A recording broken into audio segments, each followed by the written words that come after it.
Thank you for that warm introduction, Shaylin, and for opening the session by reminding us of the reasons that we're here and the important intersections between climate justice and disability rights. So I am going to share my screen in just a second. I have some PowerPoint slides prepared. As a visual description, I'm sitting here. I'm a young woman with light skin and short, straight brown hair, and I use she, her pronouns. Just give me one moment and I will. All right.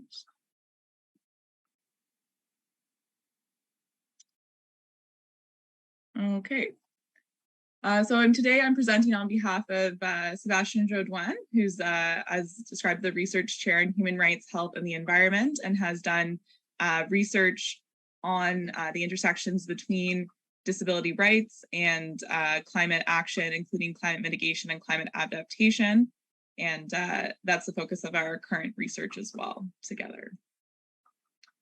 So disability in the context of our multilateral climate regimes.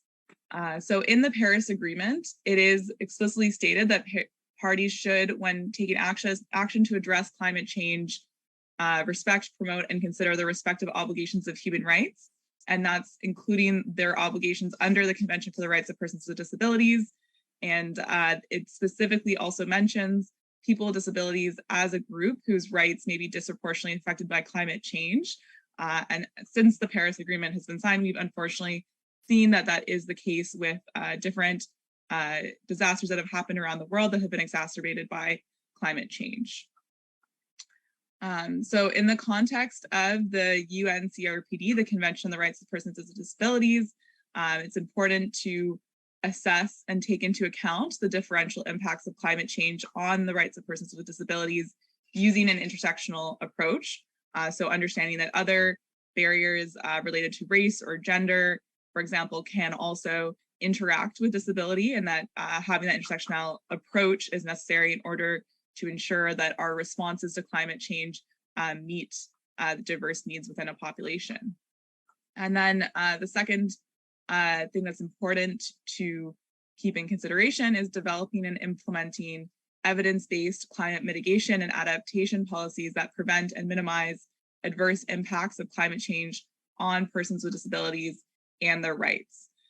And there's certain steps that states can take in order to ensure that they are implementing and considering the needs of people with disabilities in their policy work. And one important step is obviously the inclusion of, as was mentioned by Shaylin, subject matter expertise in people with disabilities in the planning process to ensure that their needs are met and recognized and considered in the policies that are planned.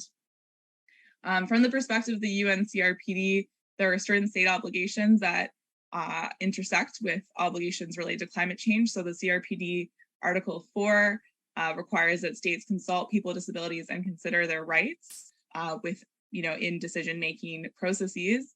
And Article 11 specifically relates to situations of risk and humanitarian emergencies, and therefore is also directly applicable to climate action. So there are obligations under this other international treaty, in addition to Paris agreements, that require states to consider the intersection of these two issues and act accordingly. So in the context of climate change in the UN CRPD, it's important to provide accessible information on climate change to persons with disabilities, and so that you're strengthening their capacity to make decisions and participate in climate decision making, ensuring they have access to justice and effective remedies when they suffer harm due to climate action and inaction. So as an example of the need to provide accessible information, this can include, but is not exclusively so, in disaster situations, ensuring that all communications are made in an accessible format. And then the last thing, in supporting international efforts to combat climate change and enhance the climate resilience of persons with disabilities in developing countries. This is a particular obligation that the CRPD imposes on industrialized nations to support in terms of sharing resources and knowledge in order to promote climate justice. So Sébastien Jodoin and his team the lab conducted a policy analysis of all climate policies throughout the world. And what they found was that 35 state parties to the Paris Agreement refer to disability in their nationally determined contributions, which means that approximately 100 state parties do not have any explicit reference to people with disabilities in their nationally determined contributions. And only 45 parties to the Paris Agreement refer to disability in their climate adaptation policies. So some more key findings that came out of this report and policy analysis. They found that many state parties are not complying with their obligations under the United Nations Convention on the Rights of Persons with Disabilities. So this could include creating accessibility and addressing structural barriers within society, whether that be in transit, in housing, or in employment, and that less than 1/3 of states mention disability in any way in their climate policies. So this is particularly concerning considering the more and more evidence showing that there is a need to consider the intersectional impacts and the disproportionate impacts of climate change on people with disabilities. So most references to disability in climate policies that exist are vague, and they do not come with concrete measures to protect the rights of persons with disabilities in the context of climate governance. And also, there's a general exclusion or a lack of explicit inclusion of people with disabilities in climate policy making. And this helps to reinforce social inequities and undermine the effectiveness of both climate adaptation and climate mitigation policies.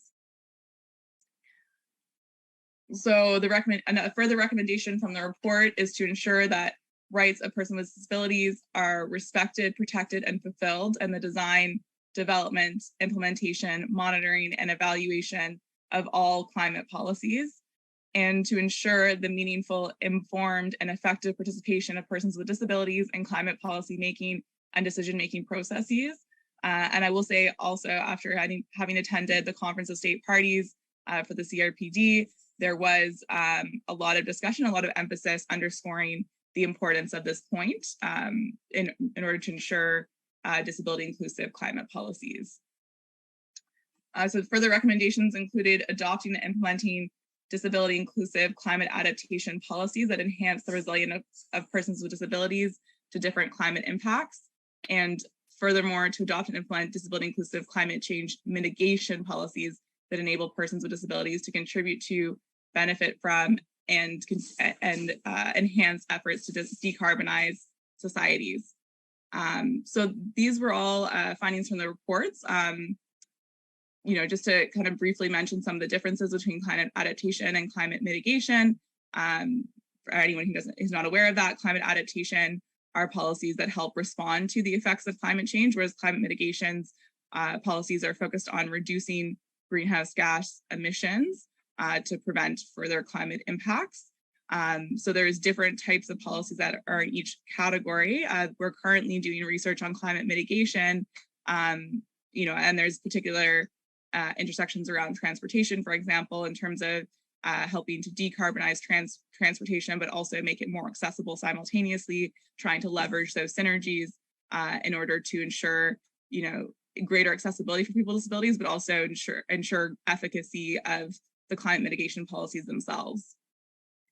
In terms of climate adaptation policies, we've seen that there are certain vulnerabilities that can be increased by disability. An example of that is certain medications that are taken by persons with schizophrenia or bipolar disorder can increase vulnerability to heat waves and heat stroke. So a disability inclusive climate adaptation policy would account for those increased risks and have certain policies or programs in place to minimize that risk and address it specifically. So that's what we mean by intersectional climate mitigation and climate adaptation.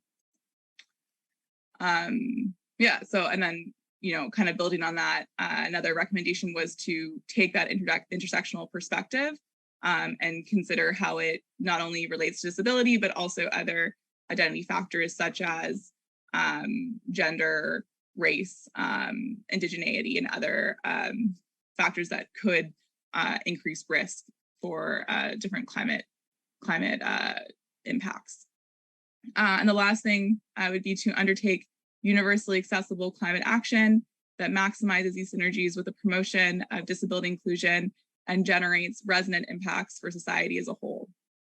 So really what we've seen is that you can't have climate action without disability inclusion, and vice versa. The two are just fundamentally intertwined, and it's necessary to do both simultaneously. So if you have any questions further about this research, or other questions related to the intersections of disability inclusion and climate mitigation or adaptation, I've listed our website here. It's www.disabilityinclusiveclimate.org. I can also write it in the chat. And I've also included my email as well as Sebastian's email if there's any questions.